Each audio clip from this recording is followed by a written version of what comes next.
नमस्कार दोस्तों, मैं अंकुर उपाध्याय स्वागत करता हूं आप सभी का एक बार फिर से अपनी नई वीडियो में।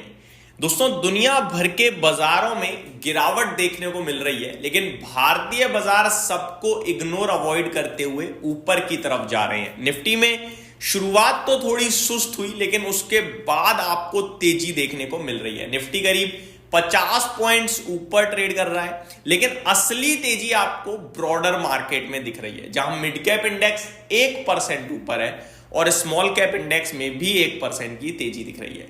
Bank Nifty flat to positive है, निफ्टी सेंसेक्स में भी फ्लैट टू पॉजिटिविटी है। मार्केट ब्रेथ अच्छी है। 3 सेक्टर्स को छोड़ दिया जाए तो ब्रॉडर मार्केट काफी बढ़िया है, और वो 3 सेक्टर हैं ऑटो, फार्मा, आईटी, और ये तीनों ही सेक्टर बड़े रूप से रिलेटेड है यूएस से, और इसीलिए इनमें गिरावट दिख रही है। मैं आपके साथ काफी बार डिस्कस कर चुका हूं कि जो भारत ड्रिवन कंपनियां हैं, जो भारत से रिलेटेड बिजनेस करती हैं या फिर यूएस से उनका लेना देना कम है, वहां पे आपको फोकस करना चाहिए करंट सिचुएशन में। एक एक करके चीजें आप सभी के साथ शेयर करता हूं दोस्तों। बहुत सारे स्टॉक्स हैं जिनके लिए बहुत बड़ी बड़ी खबरें हैं, जो मैं आज आप सभी के साथ डिस्कस करूंगा। सबसे पहले मैं आप सभी के साथ बात करूंगा, दुनिया भर के बाजार नीचे जा रहे हैं लेकिन हम ऊपर जा रहे हैं, ऐसा क्यों? और जो आज आपको हरियाली देखने को मिल रही है, उस पर आपको कितना भरोसा करना चाहिए, क्योंकि दुनिया भर के बाजार नीचे है तो थोड़ा सा डर तो कहीं ना कहीं बन ही रहा होगा। सेकेंडली, एफआईआईडीआई का डेटा आप सभी के साथ शॉर्ट में डिस्कस करूंगा, और 3 सेक्टर जो लगातार गिर रहे हैं और उनका नाम है आईटी, फार्मा, ऑटो। इनमें क्यों गिरावट हो रही है, कब तक गिरावट हो सकती है, और निवेशकों को एज ए इन्वेस्टर्स क्या करना चाहिए। एफएनओ में 3 नए स्टॉक्स शामिल हुए हैं, और शामिल होते ही रॉकेट की रफ्तार से भाग रहे हैं। क्या कहीं मौका बनता है, इसके बारे में डिस्कस करेंगे। एंड लास्टली, स्टॉक्स के नाम और एक्शन डिस्कस करूंगा जो कि बड़ी खबरों में है आज। सबसे पहले बाजार के ऊपर, दुनिया भर के बाजारों में गिरावट की बात करें तो कल डाउ, नेस्डेक, एसएमपी 500, रसल 2000 चारों तरफ हल्का हल्का लाल निशान था। ठीक है, अगर अभी एशिया की बात करूं तो जापान 2.5% नीचे है, थोड़ा बहुत भी नहीं। अगर शंघाई की बात करूं तो 0.7% डाउन है।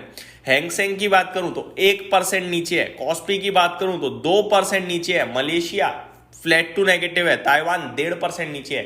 पूरा एशिया क्रैश हुआ पड़ा है, आप ये कह सकते हो, एशियन मार्केट्स क्रैश कह सकते हो। लेकिन भारतीय बाजार निफ्टी आउट परफॉर्म कर रहा है। आगे यूरोप के बाजार अभी तो ओपन नहीं हुए, 11 बज रहे हैं, 1:30-2 बजे करीब ओपन होंगे, तब बात करेंगे उनके बारे में। ठीक है, अब बात करते हैं दोस्तों कि हम लोग ऊपर है, हमें कितना भरोसा करना चाहिए इस तेजी पे। मेरे को लगता है तेजी पे भरोसा नहीं करना चाहिए, मंदी पे भी भरोसा नहीं करना चाहिए। मैंने अपने दूसरे चैनल पे जो वीडियो बनाई उसमें भी यही डिस्कस किया है, कल भी यही डिस्कस किया था कि निफ्टी एक रेंज में रह सकता है कुछ दिन, 23,400 23,800। आपको अपना माइंड बिल्कुल न्यूट्रल करना है इस समय, कि ना मुझे तेजी दिख रही ना मुझे मंदी दिख रही।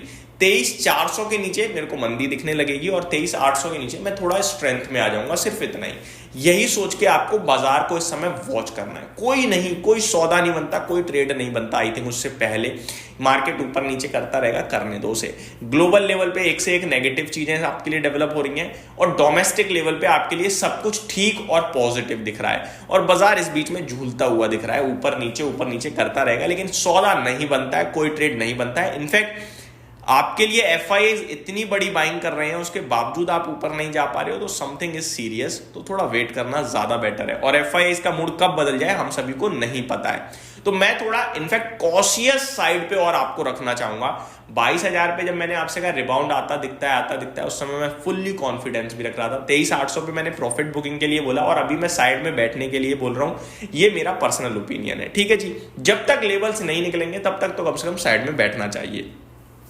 ब्रॉडर मार्केट में जो तेजी है उसमें क्या करें, एंजॉय कीजिए, और 3 दिन के लंबे वीकेंड से पहले कोई सौदा करोगे तो टेंशन ही लेके जाओगे। आई थिंक बाजार इस समय केवल और केवल एक पिक्चर की तरह है, जो देखनी है आपको और कुछ नहीं करना है। ठीक है, अब आ जाते हैं एफआईआईडीआई के डेटा पे। जैसा कि मैंने बोला, बहुत बड़ी बाइंग कर रहे हैं, लेकिन उसके बावजूद बाजार ऊपर नहीं जा रहा है, तो समथिंग इज सीरियस। 11,111 करोड़ की कल कैश मार्केट में बाइंग आई है एफआईआई की। फ्यूचर्स में 3,326 करोड़ की बाइंग आई है। डीआई 2,517 करोड़ का खरीद कर गए हैं। तो ये सारा पॉजिटिव डेटा आया है कल आपके लिए, आप कह सकते हैं। ठीक है, 3 सेक्टर आईटी, ऑटो, फार्मा, अब तीनों का बड़े लेवल पे बिजनेस यूएस है। देखो आईटी तो आप सभी को पता है कि भैया बहुत heavy business, in fact more than 60% business इनका यूएस यूरोप से आता है। तो अगर यूएस की इकोनॉमी मंदी में जाते हुए दिखेगी, रिसेशन में जाते हुए दिखेगी, तो ऑब्वियस है आईटी स्पेंड कम होगा कंपनियों का, जिसका इंपैक्ट आज नहीं तो कल आपको आईटी क्षेत्र पे आता हुआ दिखेगा। इसीलिए मैं कह रहा हूं कि इनमें अभी फ्रेश बाइंग और एक्यूमुलेशन थोड़ा सा ना करें तो ज्यादा बेटर है।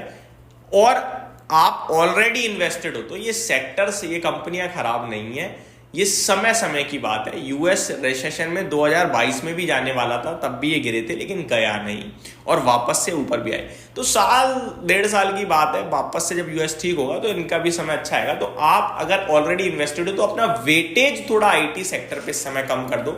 यानी आपकी टोटल 10 रुपए की पोर्टफोलियो है, 3 रुपए आपने आईटी क्षेत्र में लगा रखे हैं, तो इस समय 2.5 रुपए लगा लो, 2 रुपए लगा लो, बाकी 1 रुपए कहीं और लगा सकते हो। ये आपको करना चाहिए। फुल्ली एग्जिट कभी भी अच्छे सेक्टर से नहीं होना चाहिए, क्योंकि गिरावट तभी होती है जब प्रॉब्लम्स होती हैं, और गिरावट में खरीद कर ही बड़ा पैसा बनता है। अब गिरावट में निकलोगे, जब चीजें सुधर जाएंगी तब तो शेयर का प्राइस भी ऊपर हो जाएगा, तब निकल के फायदा नहीं है ना। तो फुल्ली एग्जिट नहीं, हल्की वेटेज कम करने के लिए बस कहूंगा।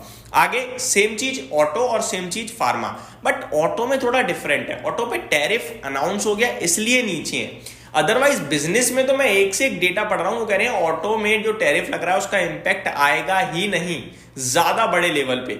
संवर्धना मदरसन, जिसका 20% रेवेन्यू यूएस से आता है, कल वो टूटा, लेकिन कंपनी ने सफाई दे दी कि भैया हमारा बिजनेस यूएस से बेशक है, बिजनेस है हमारा बड़ा, लेकिन हम पे इंपैक्ट नहीं आएगा क्योंकि हम वहीं पे बना के वहीं बेच रहे हैं, और यूएस एमसीए एग्रीमेंट के तहत कोई फर्क ही नहीं पड़ रहा टैरिफ का हमें।